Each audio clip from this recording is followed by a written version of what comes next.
Hello everybody, it's Mr. Morea back at you with another video. So I know it's been a very long time since I recorded a video, but I've been trying to figure out how I want this channel to go, what I want to cover. I know I want this to be your one-stop destination for historical commentary, historical teaching, courses that you can follow, but for right now I think I'm going to do like smaller videos on smaller topics that I can put a lot more energy in and a lot more time in, and yeah, so the first video that we're going to talk about today is the ideological origins of Franco Spain. So when we're talking about ideologies, we're talking about how people view the world, how people want to view the world. And Franco Spain is the name given to basically fascist Spain in the 1920s, 30s, and 40s, and even into the 50s and 60s, and into the 70s. And there are still some people who support these ideals of Franco who are in positions of power in the Spanish government today. So it's a long-standing ideology that we're going to cover. And we're just going to cover very basic portions of this ideology. I'm going to be using a lot of information from one specific source, which is the title of this book is Irrational Triumph and the Ideological Origins of Franco Spain. I'm going to be primarily getting my information from there, but I have also pulled together some other information from other sources, other books I've read, talking to different professors that I had, all that kind of stuff. So this is a culmination of a lot of work, and I wanted you guys to get the best of it.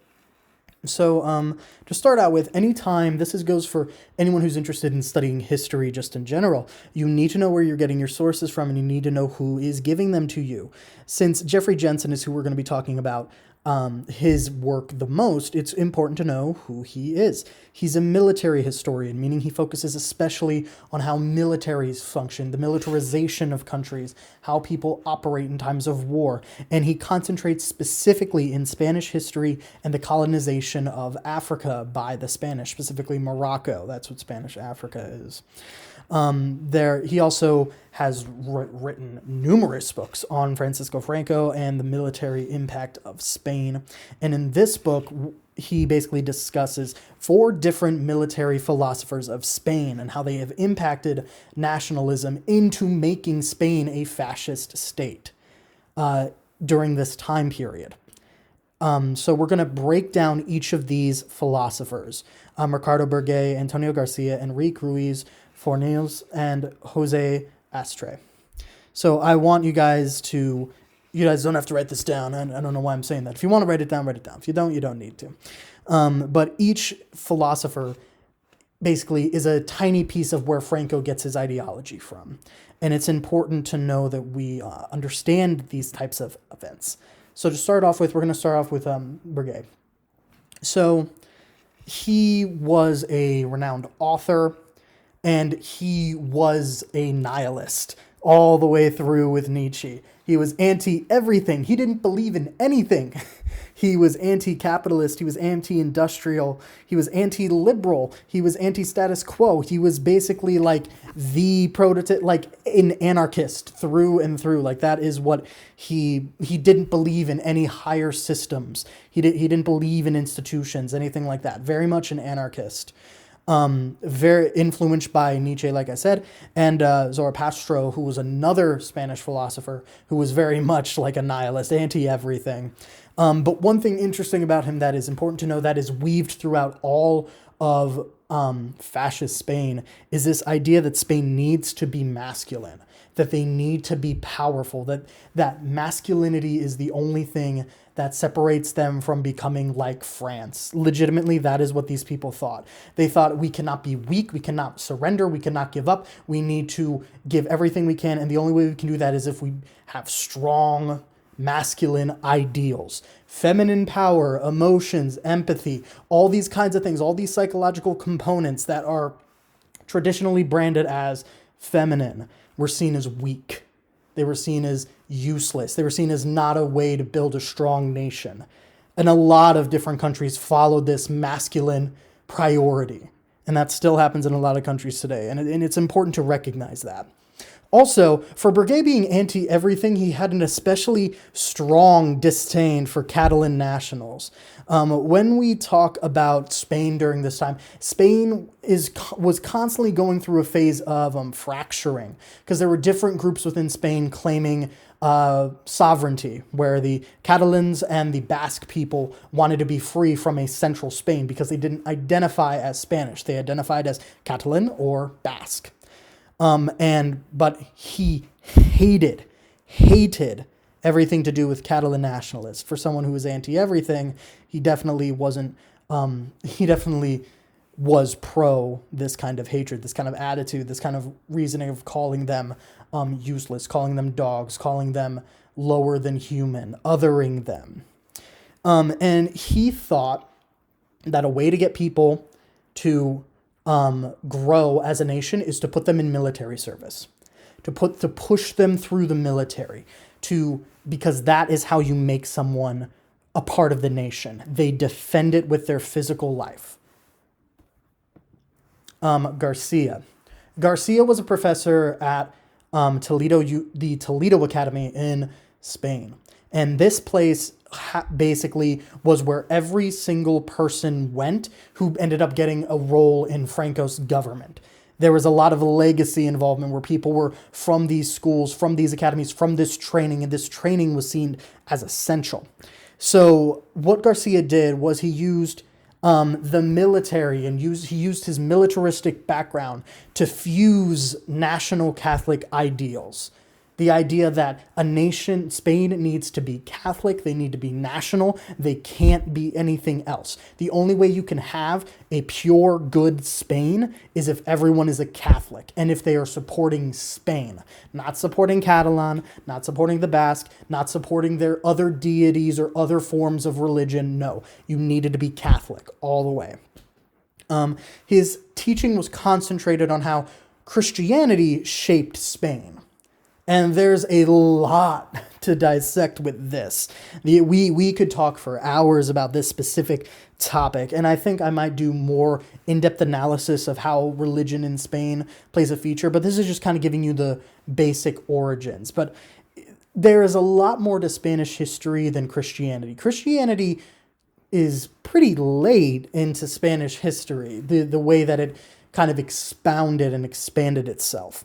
But another thing that Garcia taught a lot was this idea that Spain is against the rest of the world. Everywhere else is evil. Spain is the only good place. It's the only good place because, one, we are Spanish, and two, we are Catholic. And it was this idea that Spain needed to separate itself and be the victor against other countries, against other people. There's this myth, and when we talk about mythology, I'm not talking about, Perseus, or I'm not talking about Icarus, I'm not talking about Thor and Odin, I'm not talking about mythology. When we say myths of, like, strength, or myths of nationalism, what I'm saying is there is a inherent lie inside people's understanding and people's teaching, that Spain needed to be stronger, they needed to be more Catholic, and they needed to be more masculine. Everything from the top down needed to change in Spain. Everyone needed to become more Catholic, everyone needed to become stronger, and the way you become strong is through military force, not through scientific breakthrough, not through education. No. The only education you should have is military education and scripture. That was a very big thing for the Spanish. So when we talk about myths of Spain, we're talking about this myth that Spain is this amazing, wondrous Catholic epicenter of the world, and we are the only Catholics in the world, and et cetera, et cetera. And this idea that Catholicism went through every single course of Spanish life, everything from how people interacted with each other to how people conducted their daily lives, all the social aspects. People saw Catholicism in Spain and the military all as part of their lives. Franco was one of his best students. Always was the one to stay after class. Always was the one to do extra credit in ways of pure brutality, which we will see later. So Ruiz, another academic, and he wanted to push Garcia's He wanted to push things further. He was before Garcia, but he becomes more involved than Garcia did, especially internationally. So his main focus was revamping the Spanish military education system, where everyone needed to become very much focused on this military prowess of Spain. So one of the ways that he did this was focusing on citizenship, focusing on who is really a Spaniard, who is going to defend this country against invasion. Invasion that they were saying was going to happen. People were going to invade us. People were going to attack us. So we need to have the biggest, baddest military. A lot of this parallels what we see in massive superpowers today, especially with the United States and how many military bases we have all throughout the world. It's very similar to how the Spanish were thinking at this time, where they needed to be more powerful militarily. And he had a huge disdain for the monarchy, especially King Alfonso. King Alfonso, we need to understand that Spain was a monarchy for a long time. And there was a lot of frustration on the part of military in Spain that the Cuban crisis, the Spanish-American War, was all the monarchy's fault. It was pushing the blame off to the monarchy and how they handled their resources, how they handled the war. And a lot of people in the military believed this. And a lot of people wanted to revamp things and redo things. And Ruiz was famous for hating the monarchy, hating it, almost to Rasputin levels of hating it. But there was a need he wanted to have a more liberal government. And when I say liberal government, I don't mean like what we think of liberals and conservatives today. No. Liberal government, I mean a more democratic process of government, how people vote, how people are elected. However, this disdain for the monarchy was more about how the monarchy didn't use their power to justify their ideology, basically. Ruiz wanted a liberal government, but he wanted to basically have the opportunity for more and more people to gain traction with this militaristic fascist belief system, to get more and more powerful. And he was the one who wrote military textbooks and just educational textbooks for the Toledo Academy. He was the one who designed the curriculum, basically, that Garcia was teaching. And Astray, the war hero.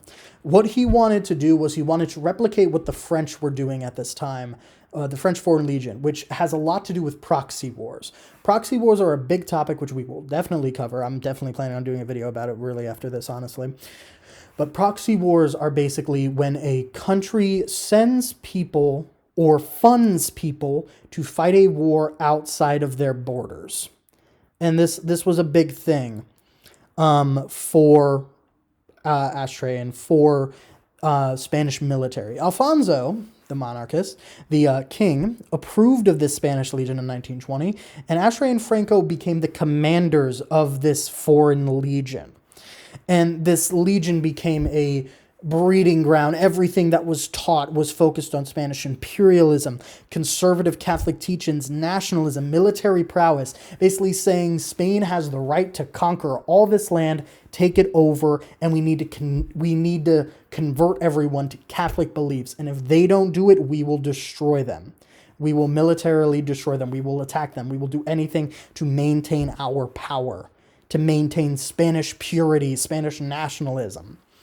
Spain needed a second Reconquista to exile the Jewish community, the Muslim community, and all other quote-unquote, this is something he literally said, to much applause, I'm assuming, was enemies of Spain. So anyone who wasn't Spanish. So the Catalans, the Basques, you don't count. You're not real Spaniards. You need to be eliminated or you need to be exiled. You need to be removed. The Reconquista is something that I will definitely talk about more, but it's basically like an exiling. It's a diaspora of people who don't belong, quote unquote, to this country. So basically very, very similar to how Hitler talked about the Jewish population being an infection, being a disease on Germany. Very, very similar things were spoken with Astray and Franco, where they were basically saying, anyone who's not Spanish and anyone who's not Catholic, you're bad, you're evil, you need to leave Spain. You don't belong here. It doesn't matter if you've been here for thousands of years, you are an enemy of Spain. And what Astray ended up doing once Franco seized power and gained control was he was the Joseph Goebbels of Spain. If you know who Joseph Goebbels is, he was the propaganda director for Hitler in Nazi Germany.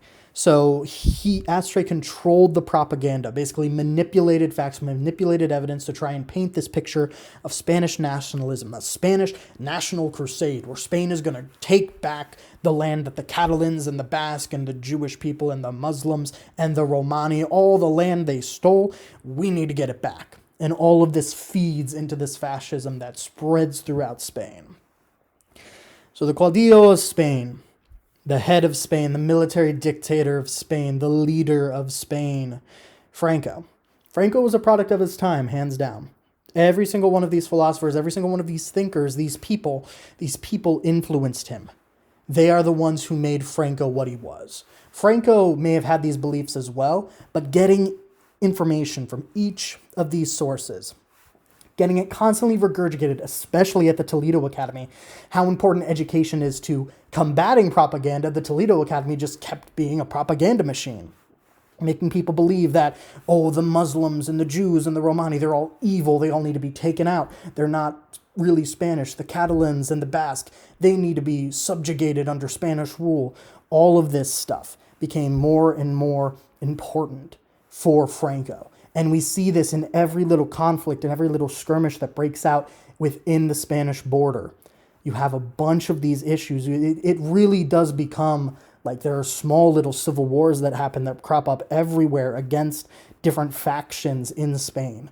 And these sections split up and these conflicts happened. You had conflicts against the Basque, you had conflicts against the Catalans, you had conflicts against the Muslim populations, against the Romani, against the Jewish populations. All of these populations experienced vast discrimination, not just in Germany, not just in Italy, it was happening in Spain. Everyone seems to forget about Spain, which is why I wanted to talk about this. Because Spain is kind of an architect for how this propaganda flourishes, especially like combining religiosity, because Mussolini and Hitler are not the most religious figures. There's some stuff with Mussolini, but Franco is the one who really used religion as a tool for fascism. And I think it's really important that we understand that and we take it into account. So I'm going to be covering more about this topic because I spent a lot of time in college focusing on this stuff. And when I do, I will upload it and let you guys know. This is going to go up on my Facebook page and it's going to go up on YouTube. So I hope you guys enjoy and leave a comment, leave a message if you guys liked it. If you guys want to talk about anything else or you have questions, I'm more than happy to answer or maybe start a whole new video on it. But that's it. I hope you guys have a great day. And I hope that this provides an insight into the ways fascism can spread. It's not just a group seizing power. There's a way they seize power. And the way they seize power is influenced by their ideology, by what they believe, by how they interact with people. And I think that is becoming more and more relevant every day, especially in 2020.